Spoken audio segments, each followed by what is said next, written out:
This doesn't just sound like my first D&D game. That sounds like every D&D game. Oh, yeah. It's every D&D game. It's just like, let's argue over rules and chuck some dice around and just generally fumble our way through it. It's all let's reference the Dead Alewives sketch about D&D. Yep. Let's drink some Mountain Dew. Yep. Whoa, Speaking dang, of which, we are very close to $225,000. Let's drink on camera. Never mind. Can we get some? Actually, can I get somebody to take us over briefly? Sure. While we look at potential Wienerars. Sweeteners. Because it looks like we're going to get there. Ooh, sweeteners. Is this scripted or improvised? What is currently occurring, or that sketch that we just did? Because that was totally written down. No, it wasn't. Yes, you it never was. actually wrote it down. You don't have access to spells that let you do that. I told you, you can't use the advanced books unless I tell you so. That was improv. Do you have access to older word scripts? I don't know what we're allowed to give away. I don't know. The size of the box may also dictate what you can put in. Your D&D sessions seem to lack some arguing, though. That's because you have a good play group. This is play with that group more. Play with them more. Play with them always. Yeah. If you see something appropriate, make sure that's how that I was sort of looking for is magic-related things. Since the ball's already rolling, Chad, you want to tell us some D&D stories? Ooh, D&D stories. Everybody loves a good D&D story. I had a campaign once where we got ready to go fight the big bad, and so we put like all our passive buffs on us, like just loaded it on, like stone skin and like magic resistance and all this other stuff. The first thing we did was we walked through an anti-magic field. Oh! No! It was bad. It was real bad. I had I was DMing once, and I had the big bad was supposed to have a little fight and maybe mess up the party a little bit and then escape. Yeah. 6 natural 20s in a row, and you my big bad was just dead.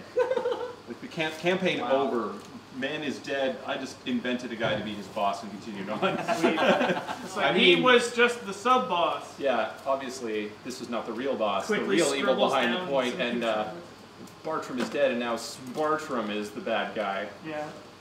That wasn't even his final form. Yeah. He was really just a puppet. Yeah, he was a puppet all along. Danielle brings up a good point. My favorite D&D character. I punched a kid. She died. I had a berserker at one point, and their first mission out was some kids had gone missing, and it turned out that they'd been mind controlled.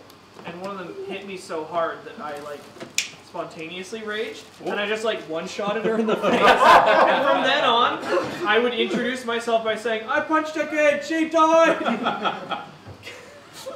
It was bad.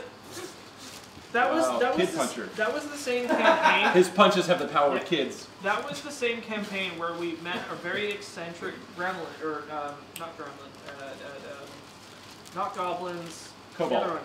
No, the other one. The ones that invent stuff. Tinkers? No. Gnomes. Yes, it was a gnome. We bought an arrow of slaying from him. And there was some sort of monster. And we're like, oh, well, let's use this arrow of slaying. So we shot it. And as it was loosed from the bow, the thought came to us as like, slaying. What spelling was that? Because a giant ebony slave just materialized out of nowhere and crushed them.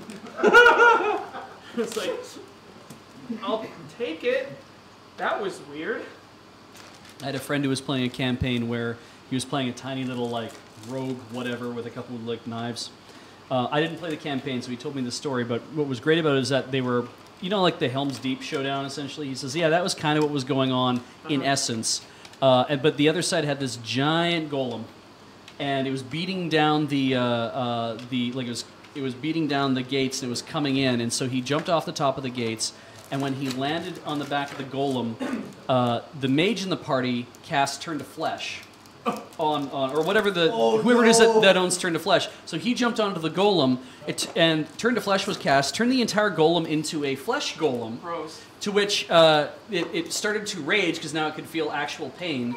So his little rogue just basically stabbed both the knives into the back of the neck of this thing, and it went berserk and started just rushing towards everything, just causing commotion. And he started screaming, "I'm riding the meat juggernaut!" Oh wow. That's in his D&D He's a fun game. In another story he Juggernaut had, he knocked played a people off monk their balls. who was like doing natural 20s, like flying all over the place. They were fighting in this kitchen where there's going to be like a big feast. And nobody said anything, but for some reason everyone started avoiding the giant like 7-layer cake that was on the table.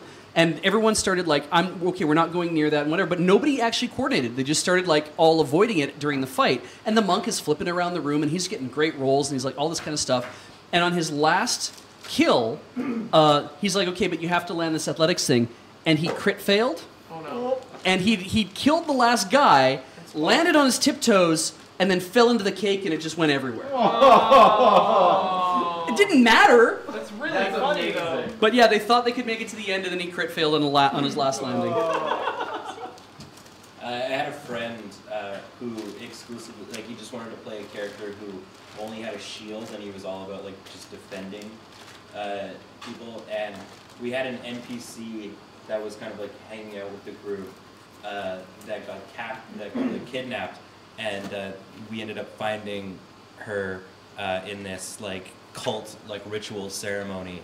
And It's always a cult. And they're always performing rituals. right, exactly, right. So, but from like where we looked, it looked like she was dead. And my friend like freaked out because I guess he had like grown very much attached to this NPC. Aww. So he's like, I charge and I roll and I want to just punch like the closest character to me. And so he rolls and he gets a nat 20. And these are all minions, I guess, in terms of like health. Jobbers. And he was playing. I think this was in 4th edition, so it was like you could be like I can't remember what the elementals were called, but Watch the road. I can't remember what they were called, but you could be elementals, and so he was like a rock golem. So basically, it was said that he punched one of them so hard in the chin that like fatality Mortal Kombat style, and their like spinal cord came out with three it. Heads off? And that was his only attack that he ever did in our group, Wow. and it was just that. That's So. incredible. There's one person in chat who has commented that my friend is playing a paladin that hates to heal people, which is my. That actually sounds awesome. It feels to me like you should be able to give like a narrative reason for that, where it's just like, no, that if you've been injured, that's the divine will. And Walk it off. Who am I to go against the divine will by healing you? The paladin is a phys ed teacher. It was a Ganassi. Right, lovely. That's the race.